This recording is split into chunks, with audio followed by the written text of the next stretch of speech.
As an artist, you need to learn how to mix and master yourself before ever paying anybody else to do it for you. Here's the reasons why. So I've been making music for about 5 years now, and I can definitely say in my personal experience, I am a lot happier now with the sound out of my mixing and mastering than I was before when I was paying engineers to mix my songs for me. One of the main reasons that is simply just communication. When it comes to describing sounds that you're thinking of in your brain and conveying that message to like another person, it's really hard to do, and a lot more times than not, you don't get the specific type of sound that you wanted out of your song, which is a huge disappointment considering how much time we take writing down lyrics and all the other good stuff with each of these songs. But after learning how to mix and master myself, I no longer need to worry about having to communicate that message because I can just do it myself through my fingers. Now I can get as detailed as I want and spend as much time as I want on my song without having to worry about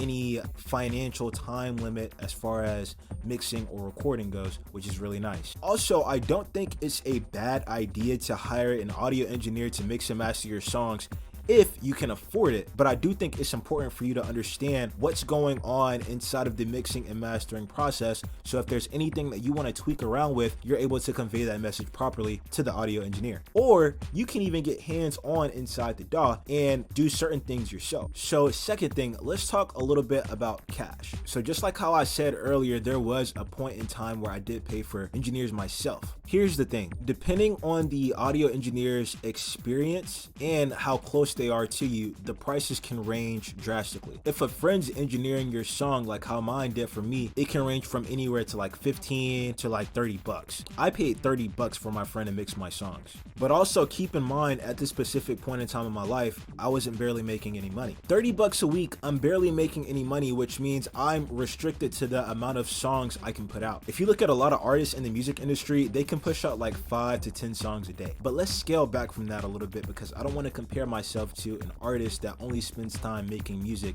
every single day. So let's just think from the perspective like I have a job and I have to use my spare time outside of my job solely focusing on music. If this is the case, considering I have about 2 days off and I work about 8-hour days, I can easily push out about 3 songs a week. So now we're looking at 90 bucks to get each of these songs mixed and mastered a week. If I was to do that for every single week for 3 months, I'd have paid 1,080 bucks. That is absolutely outrageous. Now also, let's keep in mind that paying 30 bucks for an audio engineer is pretty cheap. There's some engineers out there that charge like 200 bucks to mix a song. But let's just think about that 1,080 bucks that I mentioned earlier. So let me put it into perspective for you. With 1,080 bucks, you can buy a whole entire studio setup. On top of that, all the plugins that you need to get a good mix and master. Only thing that you wouldn't have is that knowledge. Now think of it like this. Are you really willing to throw away all this money to an audio engineer to do something that you already spend so much time focusing on a daily basis anyways? If you aren't picking up on the theme here, learn to mix your songs. So number 3, time. Let's talk a little bit about time, shall we? When I was first interested in learning how to mix and master my songs, when I stopped paying for audio engineers and was interested in learning to do it myself, one of my biggest problems that I was faced with was the length of time it would take me to get to a level where I wouldn't feel insecure about putting my music out. Now I can't even lie, this is like one of the main reasons why a lot of people would much rather pay an audio engineer than do this themselves, because it takes a lot of time in order to learn how to do this thing. For some people, after searching for videos on how to mix and master on YouTube, it can take you about maybe 6 months or maybe a year to get a decent sounding mix and master. You also have another option. If you want to learn how to mix vocals yourself, click the video in my description and I'm going to give you a detailed step-by-step guide on how to mix vocals. This will save you some time so you won't have to worry about going through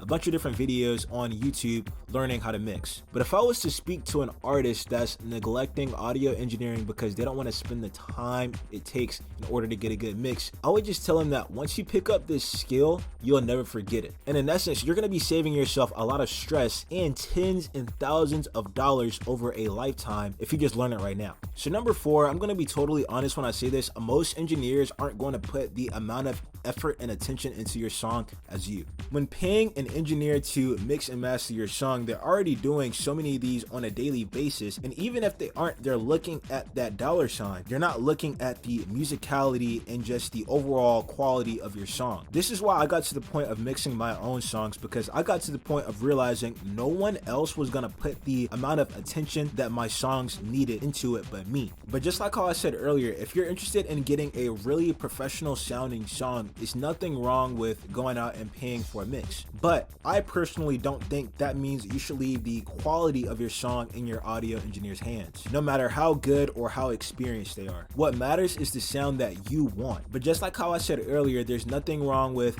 adding minor or major tweaks to your mix to complement what the audio engineer's already done. My people, if you go out here and pay for an audio engineer to mix your song without putting any tweaks into it, it's gonna sound like the way your audio engineer wants it to sound like. Majority of the time, that's what ends up happening if you don't know what's going on inside the digital audio workstation. For instance, it's almost like telling your fitness instructor what muscles you want developed without ever laying eyes on a person that actually has developed muscles. So if that wasn't reason enough to go out there and start learning how to audio engineer yourself, then I don't know, just go out there and pay for some audio engineer then. If you have that money to blow, by all means, go out there and blow it. But alright everyone, again, if you did want to learn how to mix vocals yourself, make sure you hit the video below so I can save you a little bit of time. You won't have to worry about searching YouTube for hours and hours on end every single day to figure out how to mix vocals. I can just give it all to you in one video. I hope you got a lot of value out of this video. If you did, make sure to hit like and subscribe. I'll catch you all in the next one.